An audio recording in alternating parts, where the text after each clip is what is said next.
Hi, everyone. This is Bobby Laporte, your host of Executive Aid Station's Leadership Curveballs, Blind Spots, and Black Holes podcast.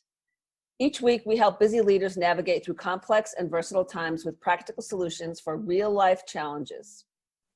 Today's episode is not in our usual format. Because of the pandemic and the unique challenges it is presenting for business leaders, we're conducting a series of extended, what we call In the Fire segments, featuring executives who are managing through the biggest curveball many have seen in their lifetimes, COVID-19.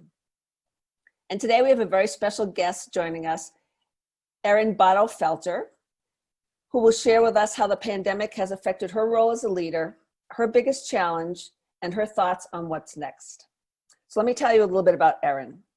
Erin is the Vice President of Social Impact and leads Okta for Good, Okta's corporate social impact initiative. She's charged with leveraging Okta's most important assets, its people, product, and company resources to accelerate the impact of mission-driven organizations around the world. Erin has worked at the intersection of business and social impact for over a decade and has held various corporate social impact roles at Zynga, Yahoo, and Warner Brothers, and is now also part of a group of leaders transforming tech philanthropy, redefining the relationships between companies and communities through radical collaboration with partners in every sector. So Erin, I want to welcome you to this special COVID-19 edition of our podcast. I know that you felt the impact of the pandemic in your company at Okta and within your community partners and also in your family. So I'm very pleased to see you again and to have you join us. Thank you. Thanks for having me. So let's start with the first question. What has been your biggest challenge during the pandemic? I'm sure there's been many, but what's been your biggest challenge?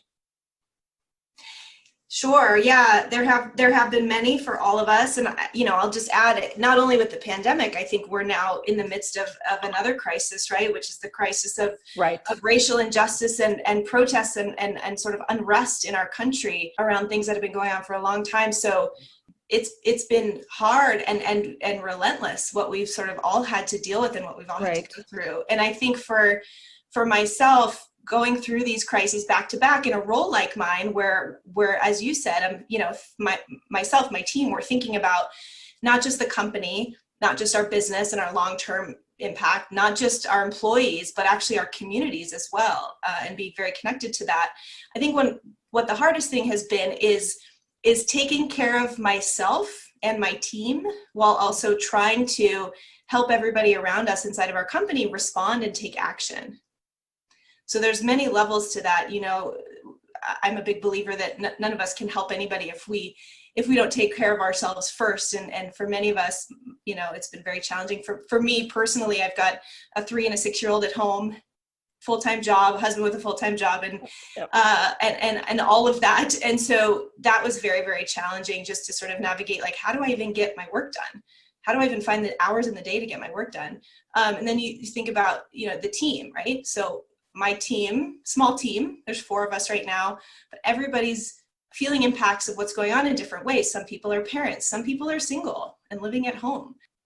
Everybody's dealing with that. And so how do you make space for that? How do you take care of the team? And then how do you do the next piece, which is what we're really sort of exist in our company at Okta to do, which is find ways to help the organization process what's happening, find ways for the organization to respond and sort of hold all that for each and every one of our employees, for our executives, and turn that feeling and that anxiety and that desire for change into some actionable steps. Right. Yeah, there's no question. I think you have a much bigger stage of players and stakeholders to deal with than probably the typical executive, because you just not only have your team, and then you have, from a personal perspective, also you have your family, but just because of the nature of your role, I mean, you really, in this environment, as you said, I mean, you have community partners outside that you're supporting. That's the real focus of your social impact initiative.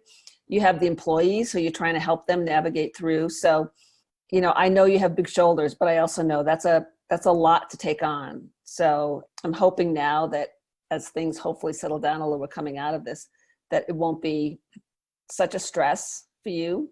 Yeah. But lots of definitely appreciate that there's so many different types of audiences and stakeholders, internal and external, that you're trying to care for, really. Yeah. during this environment. Yeah.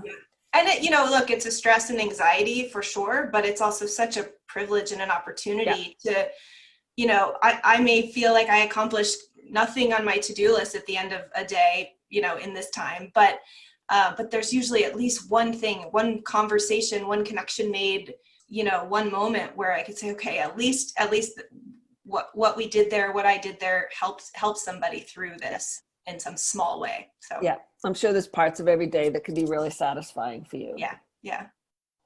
So how has your role as a leader changed? We've alluded to that a little bit when you talk about all the different constituencies that you're dealing with, both from your team and internally, but how do you think as a leader you've evolved during this time? There's a couple of things. I mean, first, back to sort of being a parent of young kids in this, is just like realizing and acknowledging my own limitations of like what is possible to achieve in a day, and that was really hard in the first few weeks and month of this, of just like not adjusting down my expectations for my own output and my own self. It's a little bit easier now. But the other one is, and this is new for me, but I think it's really good, is just like saying I don't know, and being really honest about that. And in particular, I think with what's going on with the protests and the racial injustice issues in this country and in our organization, and how that's manifesting in conversation, is a lot of me saying, I just don't know. I don't have an answer here. I had a meeting with my team a few days ago, sort of an emergency meeting to get on the phone and get their take on some things we were looking at around a response. And I could tell sort of halfway through that they were sort of responding to me as if they thought I had an answer already to my question. And that they just wanted them to give me some feedback or something. And I finally said to them, guys, I'm asking you, I pulled you on this call because I have no idea what to do here. And I need you to think with me, about all the pieces of this. And I need your ideas. I don't have an answer, and I'm not trying to influence you one way or the other. I really don't know. We got to figure this out together. And that's new. And I've seen that, in lots of conversations with lots of different leaders at my company recently. And I think there's something really kind of wonderful about being able to say, I don't know, and being able to throw up your hands and say, like, help me figure this out. Let's communicate. Let's have a conversation about it. And that is wonderful. And I think in these uncertain times, that's a real sign of vulnerability for leaders to basically say, you know what, I don't have the answers. I don't know. Let's figure this out together. Because the days of leaders like standing up there at the top of the organization saying, here's what we should do, or here's what we're going to do, or here's what I need you to do.